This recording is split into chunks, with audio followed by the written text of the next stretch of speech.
Clap audio. Notre école, elle a été vandalisée. On nous a volé toute la caisse de l'école et on n'a plus d'argent. Donc c'est pour ça qu'on fait une mobilisation avec notre école pour pouvoir récolter de l'argent pour notre sortie de fin d'année. Et donc on vend plein de choses que l'école a fabriquées. Donc le journal de l'école, de la confiture d'orange douce.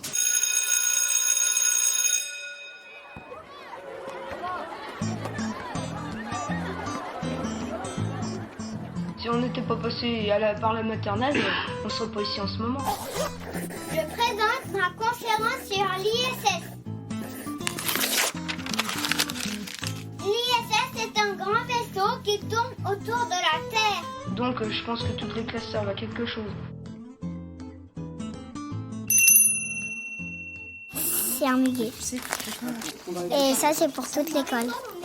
Tu vas nous expliquer quoi sur le muguet? Qu'il faut pas manger du muguet parce que c'est du poison. Marie, hier soir, j'ai m'ai habillée toute seule. J'ai m'ai lavée toute seule, j'ai m'ai savonnée toute seule. J'ai retourné mes vêtements toute seule. Et je suis descendue les escaliers toute seule, sans personne dans la main. Et j'ai tout mangé mon repas et même j'ai pas mis de saleté par terre. Ça veut dire quoi? Que je suis grande. Qu'est-ce qui s'est passé pendant le week-end? Il y a des adolescents qui ont volé l'argent. Mais donc il faut appeler la police. Faut pas les voleurs qui volent. Parce que sinon on n'a pas d'argent et on peut être pauvre. Pourquoi ils n'ont pas le droit? Parce qu'ils n'ont pas de droit. Parce qu'il y a une loi qui a été inventée. C'est interdit de voler de l'argent. Ils n'ont pas fait que voler l'argent. Il y a eu plein de bêtises qui ont été faites dans l'école qui montraient que les enfants qui sont venus connaissaient l'école. Ils ont pris des œufs du poulailler qu'ils ont jetés contre la porte et la fenêtre. Ce matin, c'est Marie-Paul qui a tout nettoyé. Eh bien moi, j'ai déjà vu des voleurs et ils sont déjà venus chez moi. Ils m'ont volé plein de sous. C'est pour ça que nous, chez moi, on a mis des grilles. Et au moins, on peut laisser les fenêtres ouvertes. Mais ils vont aller en prison. Ils iront dans une petite cellule qui est au commissariat. Et après, ils vont aller voir un juge. Le juge va dire s'ils vont aller en prison ou si ils vont rester encore un peu dans la cellule. Et ils auront, on peut dire, des travaux d'intérêt généraux, comme à l'école. C'est-à-dire que quand on fait une bêtise à l'école, qu'est-ce qu'on doit faire? Faire un rachat. On répare, on doit nettoyer le poulailler. Ils sont allés par exemple dans l'ancienne cantine et ils ont trouvé de la peinture et ils ont peint des murs. Donc ils ont marqué des gros mots et tout. Il y a écrit Prout sur la porte. Alors, non mais c'est pas rigolo les enfants. c'est pas drôle. C'est pas drôle du tout. Hein. C'est pas drôle. On a dégradé l'école. C'est nul, dans une école quand même. Bah oui. On a eu la chance. Aussi ce matin, il y a Massimo qui a que le miroir qui est dans les toilettes, il l'avait enlevé et il l'avait cassé. C'est des sacrées bêtises, ils ont quand même volé de l'argent, ils ont dégradé l'école, dégradé le matériel. Donc il y a la police En plus, c'est vraiment qui va... l'école de Papa Freinet. En plus, c'est la plus vieille école au monde. Pas au monde, mais c'est une école qui est ancienne.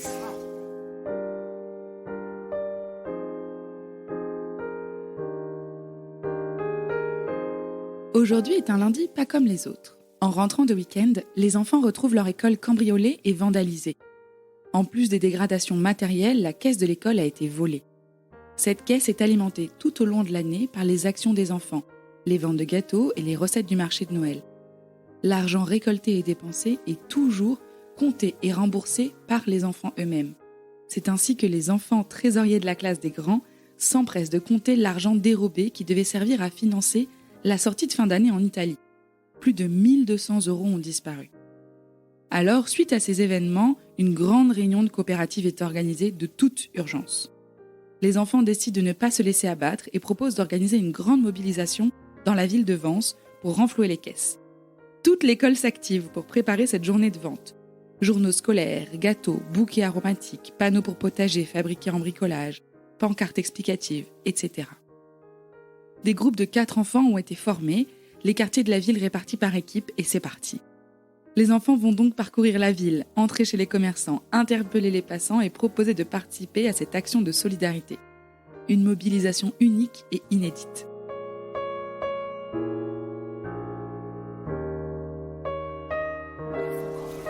Bonjour, on est la classe des petits de l'école Freinet. Eh ben, on s'est fait vandaliser par des voleurs parce que les voleurs nous ont cassé une statue et jeté des œufs sur notre fenêtre de la classe des petits. Ils ont cassé une statue, ils ont écrit des gros mots sur les murs. Ils ont volé beaucoup d'argent. C'était pour notre sortie de fin d'année. Et du coup, on essaye de là d'en récupérer. Du coup, on vend des pionniers, des petits cookies. Et les pionniers, c'est nos journaux de l'école. Est-ce que vous voulez quelque chose? Évidemment. Vous avez... Alors, qu'est-ce que c'est pour potager? On est les enfants de l'école Freinet. Explique, mais non. Notre école, elle a été vandalisée. Ils nous ont volé 1249,45 €. Et du coup, on fait une collecte pour notre sortie de fin d'année. Je vais prendre des beignets. C'est prix libre, servez-vous. Combien je vous dois? Prix libre. Merci, madame. Dans le journal, ils ont dit que l'école, elle était privée, mais c'est une école publique. Qu'est-ce que tu vas me rendre sur 10 alors? Elle te donne 3 €. Combien tu Je dois lui rends 7 €. Très bien. 5 € et 2. Et 2. Mais vous êtes au top, hein? Franchement. L'école Freinet. Et on s'est fait voler et vandaliser. C'est pas vrai. Si. C'est passé dans le journal. Et du coup, Public. Ah d'accord.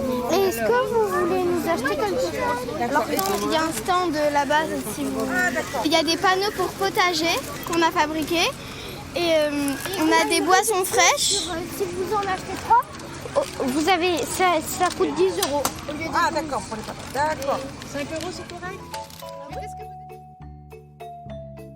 Alors, comment ça va les enfants de l'école Freinet? Très bien, on a déjà eu beaucoup de succès.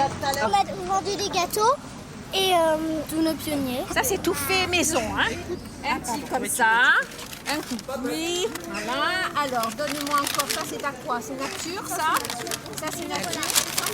Et ce que tu m'as donné là, c'est quoi? C'est chocolat aussi? Oui. Allez, alors donne-moi une nature. Voilà, allez. Alors, combien vous le dois-je? Ce que vous voulez. Oh, merci beaucoup. Hein. Tenez.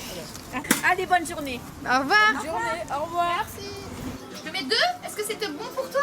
Voilà, j'ai donné 30 € tout à l'heure. On va prendre 2 tranches de gâteau. Voilà. Et il y a aussi le journal de notre école avec plein de dessins, des terres. Donc ça, il y a notamment nous deux qui avons fait des dessins sur la 4e et première de couverture. Je veux pas de gâteau, je te donne un petit sou. Le gâteau n'est pas bon pour ma mise. Ah non, mais... C'est pour ça que les enfants sont là et qu'ils vendent 1500 €. En espèces? Oui. Comment ça fait qu'il y a 1500 Parce qu'on venait de faire une magnifique kermesse avec une tombola que les enfants comptaient, et voilà.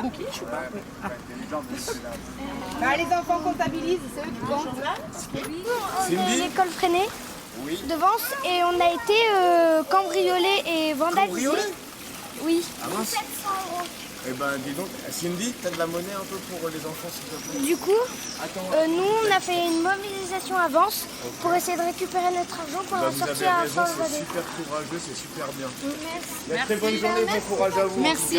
C'est important. Au revoir. C'est une honte. Merci. Les écoles. Vous avez une bonne initiative, les enfants. Bravo.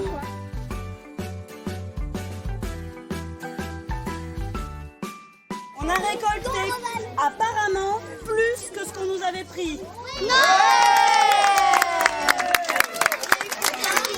Alors, Bravo à tous. l'argent, on compte tout cet après-midi. Donc on en est à 16, plus 4, donc 20 cette fois-ci. Plus 2, 22 et plus 5, 27. Et là, Plus les retenus. et là, ce deux-là, tu l'as compté? Non, et le 1 aussi. 27, 28, 29, 30, plus les retenus 32. 16 fois 3 €. Là, il n'y a pas 100 par contre. 9 plus Là, il n'y a pas ça. C'est un moment très important. Donc là, on a fini de tout compter. Et donc pendant la mobilisation ce matin, on a gagné environ 3 285 €. Donc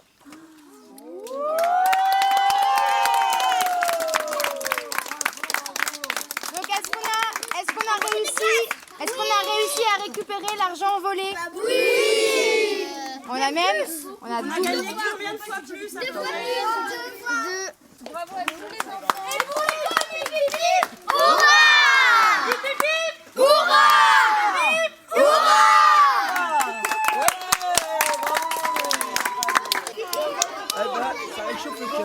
Alors les filles, comment vous vous sentez après cette annonce? Très contente. Et on est hyper contente, on a réussi à faire 2 fois plus. On a gardé le sourire toute la matinée pour pouvoir donner envie aux gens d'acheter. C'était bien parce que ça nous a plu quand on l'a fait et en plus ça a aidé l'école. On a réussi notre objectif qu'on avait donné. On a même récolté un peu plus, donc beaucoup plus. Donc je suis fière de l'école.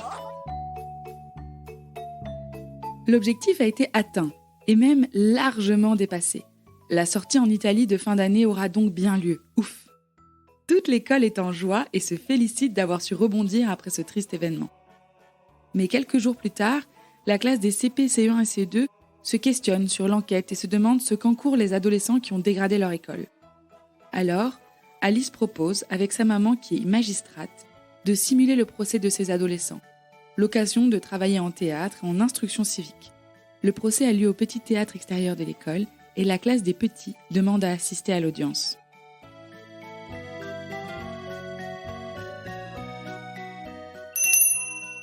Anaïs, c'est la greffière. C'est celle qui écrit. Voilà, celle qui est chargée d'écrire tout le compte-rendu du procès. Le tribunal ne veut pas. J'appelle à la barre Elisabeth Borne, Elias Rock et Charlie Parker. Alors, vous comparaissez au tribunal pour enfants parce qu'il vous est reproché d'avoir avance les 14 et 15 mai 2002 frauduleusement soustrait du numéraire, c'est-à-dire volé de l'argent au préjudice de l'école Freinet, avec ces circonstances que les faits ont été commis en réunion, en pénétrant par escalade et précédé, accompagné ou suivi d'un acte de dégradation, de détérioration l'espèce. Pour ces faits-là, les adultes encourent une peine de 10 ans de prison et 150 000 € d'amende. Vous êtes des mineurs, vous encourez donc la moitié. La loi vous donne le droit de vous taire, de faire des déclarations ou de répondre aux questions. Est-ce que vous acceptez de répondre aux questions? C'est pas moi, mais c'est les copains qui m'ont entraîné. Et vous avez fait quoi une fois que vous étiez dans l'école? J'ai surveillé qu'il n'y avait personne et j'ai cassé le miroir. Et après, vous avez partagé l'argent? Oui. Oui. Et vous avez acheté quoi avec? Qu'on sache un petit peu ce que vous avez fait de l'argent de la cagnotte de l'école. Des bonbons et des téléphones. Elias, qu'est-ce que vous avez fait ce jour-là? J'ai créé les mots à la peinture. Vous avez trouvé ça drôle? Oui. Oui. Intéressant. Le tribunal en prend note. Et j'ai balancé les œufs sur les fenêtres. Vous êtes donc le papa de Charlie Parker? Oui. Est-ce que vous pouvez expliquer au tribunal comment ça se passe à la maison? Je vais pas aller sur la télé, je joue aux jeux vidéo. Quand je lui demande de me rejoindre un petit service, il répond. Il entraîne sa cousine à fumer.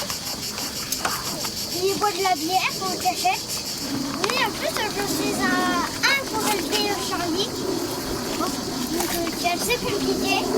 Madame, monsieur, vous êtes venu au tribunal parce qu'aujourd'hui votre fils est jugé pour un vol aggravé qui a eu des conséquences importantes pour la vie d'autres enfants. Qu'est-ce que vous pouvez nous dire de la façon dont ça se passe à la maison? On ne s'occupe pas de lui parce qu'on a trop de travail. On le laisse faire sa liberté, donc on le laisse faire ce qu'il veut parce qu'on n'a pas le temps pour s'occuper de lui. Madame le procureur, vous avez la parole pour vos réquisitions. Merci Madame la Présidente. Cette affaire de vol et de dégradation dans une école est extrêmement grave. L'école qui accueille des enfants de 3 à 11 ans doit rester un endroit où on apprend tranquillement et sans problème.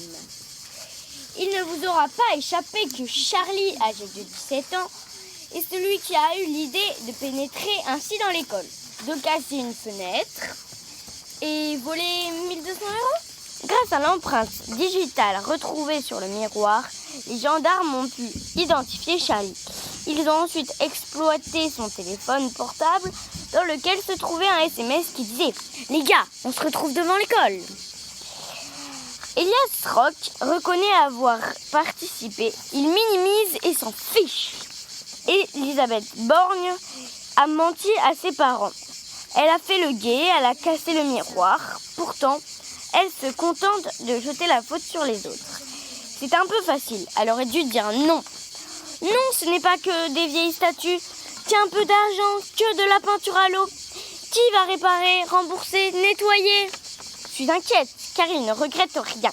Ils ont volé la cagnotte des enfants. Pourquoi ? Pour s'acheter des bonbons et un nouveau téléphone parce qu'ils avaient fait tomber l'ancien dans leur fuite. C'est inadmissible. Pour cela, vous les reconnaîtrez coupables. Vous tiendrez cependant compte de leur personnalité. Actuellement, Charlie est difficile au lycée. Il ne fait aucun effort, il harcèle les autres élèves. Néanmoins, à la maison, il évolue dans un climat de violence. Son père le frappe et sa mère est décédée. Vous en tiendrez compte. Elisabeth n'a jamais fait parler d'elle. Il semble que ce soit la première fois qu'elle a menti pour commettre le délit. Elias Rock est livré à lui-même. Ses parents ne lui mettent aucun cadre. Il sèche les cours, frappe les autres élèves, boit de l'alcool et se drogue. Dans ces conditions, je vous propose de condamner aux peines suivantes. Merci Madame le procureur. La parole est à la défense. Maître, nous vous écoutons. Alors, oui, ce que Charlie a fait, c'est grave. Oui, il a détruit l'école, mais j'aimerais vous expliquer, messieurs, mesdames, les jurés, pourquoi Charlie a fait ce délit. Depuis qu'il est tout petit, son père le tape et le violente. Et là, il a grandi et il a fait de violence en lui. Et il a reproduit cette violence dans l'école pour se défendre. Hurle! Reprise, vous pouvez vous asseoir. L'audience est levée.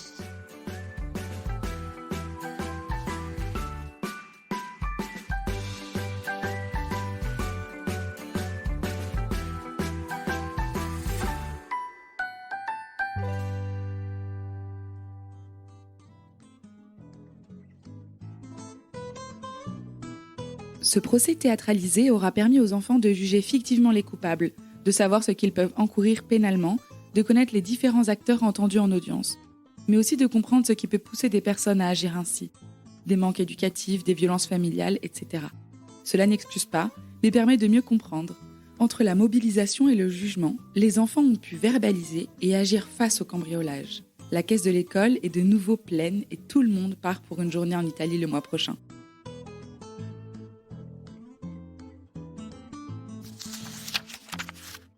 Je suis Héloïse Pierre et vous écoutez La Buissonnière, un podcast réalisé par Clap Audio avec le travail et la passion de Marie Masculier et des enfants de sa classe.